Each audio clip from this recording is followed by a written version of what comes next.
할렐루야. 만일 자동차로 사하라 사막을 건너다가 모래사막에 자동차가 빠져서 앞으로도 뒤로도 가지 못하게 되었다면 어떻게 해야 할까요? 사막을 건너는 6가지 방법이라고 하는 책을 쓴 스티브 도나유라고 하는 사람이 바로 그 주인공입니다. 그는 자동차로 사하라 사막을 여행하다가 자신의 차가 모래사막에 빠지는 위기를 만났습니다. 10중 8구 죽을 수밖에 없는 상황에서 그는 놀랍게도 살아났고 그 차로 사막을 건너게 되지요. 도나휴는 그의 책에서 차가 모래에 빠졌을 때 대처하는 방법을 가르쳐 주는데 그 방법이 무척 간단합니다. 대부분의 사람들은 그 순간에 악셀을 힘차게 밟거나 또한 지렛대로 차를 들어서 빠져나가려고 합니다. 하지만 그럴수록 차는 더 깊이 물에 속으로 빠져 들어가지요. 그 순간에 할 수 있는 가장 간단하고도 효과적인 방법은 바로 타이어의 바람을 빼는 거라고 합니다. 타이어에서 바람을 빼는 순간 바닥과의 마찰력이 생기고 이 자동차가 힘을 받아서 그 위기를 모면하게 된다는 것입니다. 우리 인생에도 사막에 빠지는 것과 같은 일들을 만날 때가 있습니다. 잘 가다가 뜻하지 않는 장애물을 만날 때가 있다는 것이지요. 문제에서 헤어나오려고 발버둥을 칠수록 문제가 더 복잡해지고 꼬이는 경우가 있습니다. 누군가 조금만 도와주면 금세 해결될 것만 같은데 오히려 그 사람이 나를 더 힘들게 하는 경우들도 있지요. 그런데 타이어 속에 남아있는 소량의 공기가 오히려 더 큰 문제를 만들어내는 주범이라고 생각하지 않습니다. 작은 희망이 하나님을 향한 희망을 방해할 때도 있음을 잊지 말아야 합니다. 남아있는 공기마저 빼야 살아남을 수 있다는 지혜를 우리가 터득했으면 좋겠습니다. 운동 코치들은 선수들에게 힘을 빼라는 말을 자주 합니다. 힘이 많이 들어가면 좋은 성적을 거두기도 어렵고 또 메달의 색깔이 바뀔 수도 있기 때문이지요. 우리도 마찬가지입니다. 자기 자신을 의지하고 세상의 권력과 재물을 의지하던 힘을 빼야 합니다. 그럴 때 하나님이 우리를 찾아와 주시고 만나 주시고 또한 살아갈 용기를 허락해 주신다는 사실입니다. 현대인들은 건강에 대한 많은 관심을 갖고 살아갑니다. 아마도 건강에 관심이 없는 사람은 거의 없을 겁니다. 우리나라의 건강보조식품 시장 규모가 2년 전에 약 3조 8천억 원이었다고 합니다. 엄청난 액수지요. 그런데 이제 다시금 시장을 조사한다면 아마도 더 많은 그러한 액수가 산출될 겁니다. 3조 8천억 원은 우리나라 국민을 5천만으로 두고 계산할 때 한 사람이 1년에 8만 원 정도의 건강보조식품을 사서 구입한다는 수치이기도 합니다. 건강을 지키고 챙기는 것 중요한 일입니다. 그런데 우리 육신의 건강만큼이나 우리의 영혼을 돌보는 일에도 중요하다는 사실을 잊지 말아야 될 것입니다. 오늘도 영혼의 건강을 위해서 주님 앞에 나와 예배드리시는 여러분 모두에게 크신 은혜와 평강이 있기를 축복합니다. 사람은 누구에게나 삶에 터닝 포인트가 있습니다. 즉 전환점이 있다는 거지요. 일반적인 사람들은 배우자를 만난 것이 삶의 전환점이라고 말하는 이도 있고요. 또한 사업에서 크게 성공한 그 시점을 터닝 포인트라고 말하는 이들도 있습니다. 뭔가 새로운 역사를 만들었을 때 내 삶의 전환점이라고 그렇게 이야기하기도 합니다. 그런데 예수 믿는 우리에게 인생의 터닝 포인트는 언제일까요? 바로 예수님을 나의 구주로 영접하고 구원받아 하나님의 자녀가 된 그 시점이 우리 인생의 가장 큰 터닝 포인트라고 믿습니다. 세상에서 무엇을 먹을까 마실까 입을까 늘 염려 가운데 살던 우리가 예수 그리스도를 믿음으로 말미암아 하늘의 소망을 갖고 하나님의 자녀로 살아가고 있다는 것 자체가 큰 은혜고 축복인 줄로 믿습니다. 예수님과의 만남은 우리에게 가장 귀하고 값진 터닝 포인트입니다. 성경에 나오는 많은 믿음의 사람들에게도 터닝 포인트가 있었고 그 시점을 중심으로 하나님 앞에 존귀하게 쓰임받고 또한 승리했던 것을 보게 되지요. 오늘 창세기 28장에서 소개하고 있는 야곱도 역시 인생의 터닝 포인트가 있었습니다. 그에게는 특별히 3번의 인생의 터닝 포인트, 하나님과의 만남이 있었습니다. 오늘 창세기 28장에서 베델 광야에서 처음 하나님을 만나는 터닝 포인트가 있었고, 두 번째는 창세기 32장에서 약복 강가에서 천사와 씨름하면서 그의 이름이 야곱에서 이스라엘로 바뀌는 터닝 포인트가 있었습니다. 그리고 세 번째 하나님과의 만남은 창세기 35장 세겜에서 이루어졌지요. 오늘은 야곱이 하나님을 만난 첫 번째 터닝 포인트의 장소였던 베델로 여러분을 안내하고자 합니다. 야곱은 형 에서가 사냥터에서 돌아와 배고픔을 호소하자 팥죽 한 그릇과 장자권을 바꾸자고 요구했습니다. 또한 어머니와 공모해서 눈먼 아버지를 속여서 장자의 축복을 가로채기도 했습니다. 에서는 그런 야곱이 너무 미워서 죽이려고 하는 계획을 세우지요. 결국 한 집에서 살 수 없게 되자 어머니는 형의 화가 풀릴 때까지 야곱을 자신의 친정인 하란 땅 밧담 아람으로 보내게 됩니다. 아버지의 축복을 받고 장자권이 자기에게 오면 하루아침에 모든 게 달라질 줄 알았습니다. 더 나아질 줄 알았습니다. 그런데 나아지기는커녕 이제 형의 미움을 받고 집에서 떠나야 하고 또한 먼 곳을 가야 하는 그러한 어려운 상황이 펼쳐진 겁니다. 혼자서 쓸쓸히 하란을 향하여 가다가 날이 어두워져서 돌베개를 하고 잠을 자는데 꿈을 꿉니다. 그리고 그 꿈에서 하나님을 만나는 놀라운 은혜를 경험하게 되지요. 이것이 야곱이 하나님을 처음 만난 계기였습니다. 이때 야곱의 나이가 어느 정도 되었을 것 같습니까? 일반적인 사람들은 그의 나이가 한 20, 30대 정도 되지 않았을까 그렇게 추측을 합니다. 그런데 성서학자들은 당시 야곱의 아버지인 이삭의 나이를 137세로 추정을 하고 있습니다. 이삭이 병석에 누워서 눈이 어두워진 상태였고요. 또한 야곱이 형 에서의 목소리를 흉내내고 에서의 모습으로 위장을 했어도 전혀 알아보지 못할 정도로 이삭의 병색은 심각했습니다.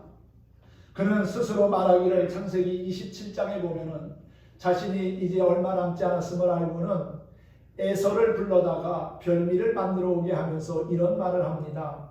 내가 이제 늙어 어느 날 죽을는지 알지 못하니 내게 별미를 만들어 와서 나로 하여금 맛있게 먹고 너에게 축복하게 하라는 말을 하지요.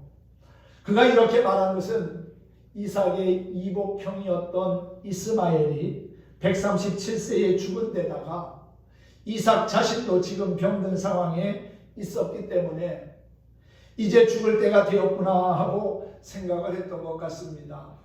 그러나 그는 이때 죽을 고비를 넘기고 180세까지 삽니다. 그렇다면 당시 야곱의 나이는 77세 정도의 노령이었다는 것을 알 수가 있습니다. 창세기 25장에 이삭이 쌍둥이 형제인 에서와 야곱을 낳을 때의 나이가 60세였다고 기록되어 있거든요. 야곱은 이런 나이임에도 불구하고 하나님의 언약에 대한 열정을 가지고 있었습니다. 단지 장자권을 빼앗아서 아버지의 축복을 받아서 물질적인 부요를 누리기 위한 의도로 형을 속였다고 생각해서는 안 됩니다. 왜냐하면 그는 아버지의 재산을 물려받은 것이 아니라 하나님의 언약을 물려받은 사람이기 때문이라는 사실입니다. 할렐루야. 그는 아버지로부터 할아버지인 아브라함의 이야기를 들었을 겁니다. 어느 날 하나님께서 할아버지인 아브라함을 찾아오셔서 그에게 복을 주시겠다고 말씀하시고 죄악의 땅, 우상의 도시를 떠나라고 했을 때 할아버지는 두말하지 않고 떠났고 하나님에 대한 믿음을 가지고 살아오셨다. 나도 또 그 아버지의 믿음을 유업으로 이었고 또한 하나님께서도 할아버지에게 약속한 그 약속을 나에게도 주셨는데 그 약속을 너희들에게도 주실 거라고 믿는다. 그러한 이야기를 들으면서 야곱의 마음에는 하나님의 약속에 대한 꿈이 생기기 시작했을 거라고 보여집니다. 이스라엘도 우리나라와 같은 장자 중심의 문화를 가진 나라입니다. 장자가 모든 부모의 유산을 물려받는 그러한 문화였어요.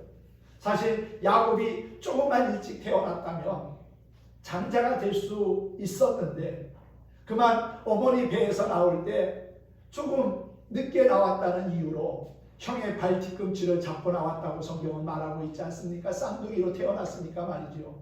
그만큼 어머니 뱃속에서도 먼저 나가려고 발버둥을 쳤던 것 같아요. 그런데 그 조금 늦게 나온 것 때문에 모든 축복을 받지 못하게 되었으니 얼마나 안타까웠겠습니까? 사실 처음에는 물질적인 그러한 재물에도 관심이 있었을 거였습니다. 하지만 야곱은 사실 물질적인 복보다는 하나님의 언약, 아버지와 할아버지에게 주셨던 그 언약이 과연 나에게도 이루어지기를 원하면 좋겠다는 그러한 간절한 마음을 가지고 아마도 그 팥죽 한 그릇의 장자권을 빼앗고 또한 아버지의 축복까지도 가로챈 것이 아닌가 하는 생각을 해봅니다. 야곱의 관심은 바로 여기 하나님이 주신다고 약속한 언약에 있었다는 것을 우리가 전제로 하고 말씀을 들으면 더 좋을 것 같습니다. 이것을 위해서 77세의 나이임에도 불구하고 형을 속여서 장자권을 빼앗은 것이고 이 일로 인해서 그는 도망자가 됩니다. 야곱은 형을 피해서 브엘세바라고 하는 곳에서 밧담 아람을 향하여 떠나가게 됩니다. 오늘 10절은 그렇게 소개하고 있지요. 야곱이 브엘세바에서 떠나 하란으로 향하여 가더니 그랬어요. 여러분 브엘세바에서 하란까지의 거리가 어느 정도인지 아십니까? 약 1000km 정도가 됩니다. 서울에서 부산을 왕복할 수 있는 거리입니다. 차를 가지고 빨리 달려도 13시간 이상은 가야 하는 거리입니다. 사람이 걸어서 하루에 50km를 간다고 하면 20일을 걸어야만 갈 수 있는 거리입니다. 즉은 짧은 거리가 아니지요. 더군다나 70세가 넘은 노인이 그것도 혼자 이정표도 없는 사막길을 광야의 길을 혼자 간다는 것, 낯선 일을 간다는 건 상당히 위험한 일이었습니다.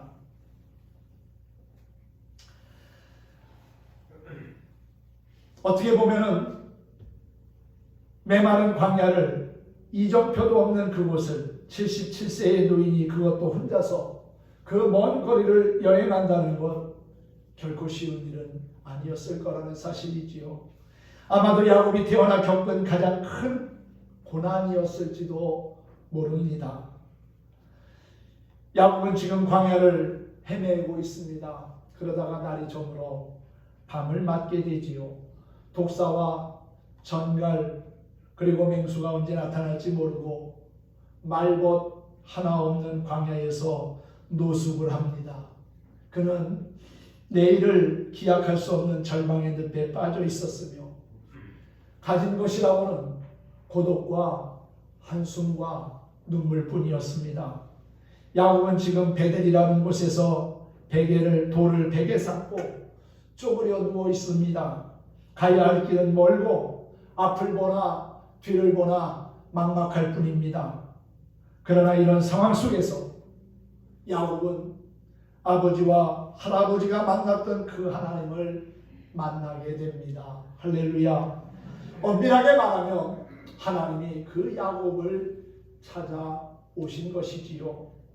베델에서 야곱을 찾아오신 하나님이 오늘 산 우리를 찾아와 주시고 우리와 함께 하심을 믿으시기를 바랍니다. 야곱은 그 하나님과의 만남을 통해서 하나님이 바로 여기에 계시다는 사실을 확인하게 됩니다. 돌을 베개하고 밤이슬을 맞으며 자고 있던 야곱은 그날 밤 꿈을 꾸었다고 했지요. 사닥다리가 땅에서 하늘에 닿았고 천사들이 오르락 내리락 하는 모습이 보입니다. 그리고 그 위에 서 계신 여호와의 음성이 들려옵니다. 13절에서부터 15절까지의 말씀이지요. 한번 보겠습니다. 나는 여호와니 너희의 조부 아브라함의 하나님이요 이삭의 하나님이라. 내가 누워있는 땅을 내가 너와 내 자손에게 주리니 내 자손이 땅에 티끌같이 되어 내가 서쪽과 동쪽과 북쪽과 남쪽으로 퍼져나갈 것이며 땅의 모든 족속이 너와 내 자손으로 말미암아 복을 받으리라. 내가 너와 함께 있어 내가 어디로 가든지 너를 지키며 너를 이끌어 이 땅으로 돌아오게 할지라. 내가 네게 허락한 것을 다 이루기까지 너를 떠나지 아니하리라. 할렐루야. 꿈에서 깨어난 야곱은 그동안 깨닫지 못했던 놀라운 진리를 발견합니다. 아, 하나님이 과연 여기 계셨구나. 16절에 보니까 야곱이 잠이 깨어 이르되 여호와께서 과연 여기 계시거늘 내가 알지 못하였도다 라고 고백하고 있지 않습니까? 아마도 야곱은 하나님이 하늘에 계신 분인 줄로만 생각했던 것 같습니다. 그러나 오늘 야곱은 하나님은 하늘에 계신 분이 아니라 바로 내 곁에, 바로 내가 머무는 이 외롭고 쓸쓸한 광야에 계시는 분이라는 사실을 깨닫게 되었다는 것입니다. 그렇습니다. 여러분, 평안할 때보다는 시련을 겪을 때, 즐겁고 또한 배부를 때보다는 슬픔과 아픔이 엄습해 올 때 우리는 주님의 손길을 더 가까이 느낄 수 있습니다. 하나님은 이 성전에만 계신 분이 아닙니다. 예배 시간에만 우리를 지켜보시는 분이 아니라는 말입니다.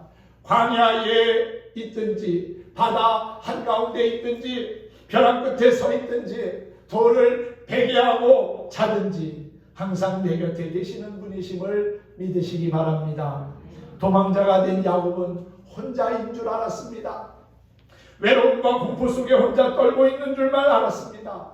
그런데 알고 보니까 혼자가 아니었다는 거지요. 그는 이곳이 쓸쓸하고 촉막한 광야인 줄만 알았습니다. 그런데 알고 보니까 바로 이곳에 하나님이 자신과 함께 계심을 알게 되었습니다. 사랑하는 성도 여러분, 나 혼자라고 생각하지 마십시오. 우리가 왜 혼자입니까? 전능하신 하나님, 임마누엘의 하나님이 늘 나와 함께 계시는 분임을 믿고 범사에 감사하며 살았으면 좋겠습니다. 하나님을 만난 야곱은 그곳에서 여기가 바로 하나님의 집 성전이라는 사실을 깨닫게 됩니다. 17절에 보니까 야곱이 이렇게 고백하지 않습니까? 두렵도다 이곳이요, 이것은 다름 아닌 하나님의 집이요 그랬어요. 이것이 바로 하나님의 집이구나라고 하는 놀라운 고백을 합니다. 여기가 바로 하나님의 집 성전이라는 것이지요. 솔로몬이 지은 웅장한 성전만이 성전이 아니라 보잘것없는 이 노상, 아무것도 찾아볼 수 없는 이 광야가 바로 하나님의 집이고 성전이라는 것을 깨달았습니다. 메마른 산 호렙이 어떻게 거룩한 산이 될 수 있습니까? 그곳에서 하나님이 모세를 찾아오셨고 모세를 만나 주셨기 때문입니다. 여리고의 죄악의 도성이요 타락의 도성인 그곳이 어떻게 거룩한 땅이 될 수 있습니까? 여호수아가 여리고 전투를 치르기 위해서 그 지경에 도착했을 때 여호와의 군대 장관이 찾아와서 내가 선 곳은 거룩한 곳이니 그곳에서 신을 벗으라고 명령했습니다. 여러분, 타락한 도성이 어찌 거룩한 땅이 될 수 있단 말입니까? 하나님이 찾아오신 곳이요 만나주신 곳이기에 거룩한 곳이 될 수 있다는 사실입니다. 사도 바울은 우리가 곧 하나님의 성전임을 말씀했습니다. 내가 예수 그리스도를 영접하고 성령이 내 안에 거하시면 우리의 몸은 또 하나의 작은 성전이라는 것이지요. 야곱은 내가 머물렀던 이 광야가 바로 하나님의 집 성전이라고 고백하고 있습니다. 여러분, 지금 어디에 머무르고 계십니까? 광야에 있습니까? 돌베개를 하고 누워 있습니까? 그것이 바로 하나님의 집임을 기억하고 세상과 구별된 거룩한 삶을 살고자 힘쓰시기를 바랍니다. 우리는 지금 죄악이 범람하는 세상에 살고 있습니다. 하지만 이곳도 역시 거룩한 곳임을 알아야 합니다. 왜냐하면 성령이 역사하는 곳이요 또한 이곳에서 나를 만나 주시기 때문입니다. 하나님과의 만남을 통해서 야곱은 이곳이 하나님이 계신 곳이고 이곳이 하나님의 집이고 또한 이곳이 하늘의 문이라는 사실을 깨닫게 됩니다. 여러분, 아주 난감한 입장에 놓이면 사람이 뭘 찾는다고 그래요? 쥐구멍이라도 찾는다는 말을 하지요. 어떻게 해서든지 이 상황에서 벗어나고픈 심정이 쥐구멍을 찾게 합니다. 그러나 야곱은 쥐구멍을 찾은 것이 아니라 뭘 찾았습니까? 하늘의 문을 발견했다는 사실입니다. 할렐루야. 17절 후반에 보니까 이는 하나님의 집이요 이는 하늘의 문이로다 그랬어요. 하늘로 통하는 문이라는 거예요. 하늘로 향하는 문, 하나님과 대면할 수 있는 문이 다른 곳에 있었던 것이 아니라 바로 여기에 있었다는 고백 아니겠습니까? 야곱이 말하는 여기는 어디입니까? 그가 바담 아람으로 도망하다가 밤을 맞이하여 누웠던 장소입니다.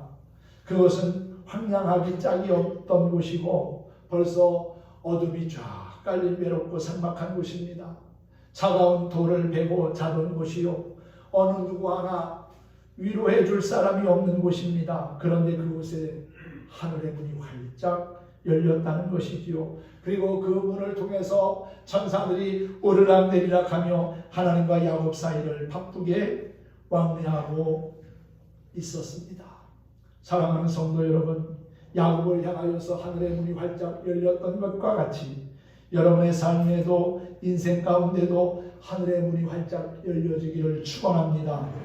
모든 막혔던 문들이 활짝 열려지기를 소망합니다. 가정의 문도 열리고요, 물질의 문도 열리고요, 건강의 문도 열리고 사업의 문도 열리고요, 또한 교회를 향한 부흥의 문도 열려져야 될 줄로 믿습니다. 그런데 문제는요, 내 마음의 문이 열려야 한다는 겁니다. 하늘 문은 열렸는데 내 마음의 문이 닫혀서 그 하나님의 은혜를 받지 못한다면, 하나님이 주시는 은혜를 스스로 거절한다면 그 책임은 하나님께 있는 게 아니라 나에게 있는 거지요. 하늘의 문은 열려 있는데 마음의 문이 닫혀 있으면 소용이 없습니다. 계시록 3장 20절에 보면은 볼지어다 내가 문 밖에서 서서 두드리노니 누구든지 내 음성을 듣고 문을 열면 내가 그에게로 들어가 그로 더불어 먹고 그는 나로 더불어 먹으리라 그랬어요. 여러분, 우리의 삶의 문을 두드리시는 주님께 문을 열어야 합니다. 오픈해야 합니다. 아직도 문을 닫고 계신 분이 계십니까? 열어야 합니다. 그래야 주님이 우리 가운데 찾아오시고 내가 주님 안에 거하고 주님이 내 안에 거하는 복된 삶을 살아갈 수 있다는 사실이지요. 하늘의 문은 이미 열렸습니다. 그리고 주님께서는 이미 우리를 찾아오셨습니다. 이제는 내 마음의 문만 열면 모든 것이 끝납니다. 마음의 문이 주님을 향하여 활짝 열려지기를 소망합니다. 주님, 이 죄인이 주님을 향해 마음의 문을 활짝 엽니다. 주님, 내 마음속에 찾아와 주십시오. 상하고 병들고 외로운 내 마음을 하나님 어루만지시고 위로하여 주셔서 이 죄악된 세상에서도 오직 하나님만을 바라보며 하늘의 소망을 가지고 살아가도록 주님 도와주세요라고 그렇게 기도할 수 있기를 바랍니다. 이렇게 주님을 부를 때 주님은 내 안에서 선한 역사를 이루시고 또한 나는 주님 안에 거하며 하늘의 은혜를 누리게 될 줄로 믿습니다. 인생을 살아가면서 주님이 지금 나와 함께 하시고 여기가 바로 하나님의 집이요 하늘의 문이라고 하는 사실을 믿는 저와 여러분이 되었으면 합니다. 야곱은 하나님과의 만남을 통해서 서원을 합니다. 어떻게 서원하고 있습니까? 20절에 보면은 하나님이 나와 함께 계셔서 내가 가는 이 길에서 나를 지키시고 먹을 떡과 입을 옷을 주시오. 내가 평안히 아버지 집으로 돌아가게 하시오면 여호와께서 나의 하나님이 되실 것이요 내가 기둥으로 세운 이 돌이 하나님의 집이 될 것이요 하나님께서 내게 주신 모든 것에서 10분의 1을 내가 반드시 하나님께 드리겠나이다. 서원했습니다. 여러분, 지금 야곱은 언제 다시 아버지 집으로 돌아올지 모르는 그러한 불확실한 마음을 가지고 길을 가고 있습니다. 결국 20년 만에 다시금 돌아오긴 하지만은 20년 동안 하나님은 이 베델 광야에서 말씀하신 것처럼 야곱을 떠나지 않았습니다. 또한 야곱에게 정말 엄청난 복을 주셨지요. 그리고 아버지 집으로 평안히 돌아오게 하십니다. 하나님은 언약을 우리와 맺으시는 분이고 그 언약을 반드시 신실하게 이루시는 참 좋으신 분입니다. 사랑하는 성도 여러분, 야곱이 외로운 광야 베델에서 하나님을 만나 위로받고 또한 축복의 약속을 확인했듯이 우리도 삶 가운데서 주님을 만나 새롭게 변화되고 승리하는 인생의 주인공들이 되면 좋겠습니다. 그런 은혜와 축복이 여러분 모두에게 충만하시기를 주님의 이름으로 축원합니다. 오늘은 험한 세상 나그네 길이라는 찬양을 부르면서 말씀을 마치도록 하겠습니다. 이 찬양이 여러분 모두에게 위로가 되고 또한 힘이 되며 은혜가 되기를 바랍니다. 가사를 잘 음미하면서 함께 찬양해 보겠습니다.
죄악된 세상에서 지치고 피곤한 마음으로 나그네의 길을 걷는 우리를 하나님은 긍휼히 여기시고 위로하시며 죄를 이길 힘과 용기를 주십니다. 오직 그 하나님만을 바라보고 찬송하며 영혼의 목적지를 향하여 한 걸음 한 걸음 나아갈 수 있기를 소망합니다. 주님께서 내 마음에 기쁨이 넘치게 하시고 평안을 주실 겁니다. 나를 인도하시는 그 주님의 손을 꼭 붙잡고 그분이 인도하시는 신실한 믿음의 삶을 끝까지 잘 살아내는 우리 모든 성도들이 되기를 주님의 이름으로 축원합니다. 축복합니다.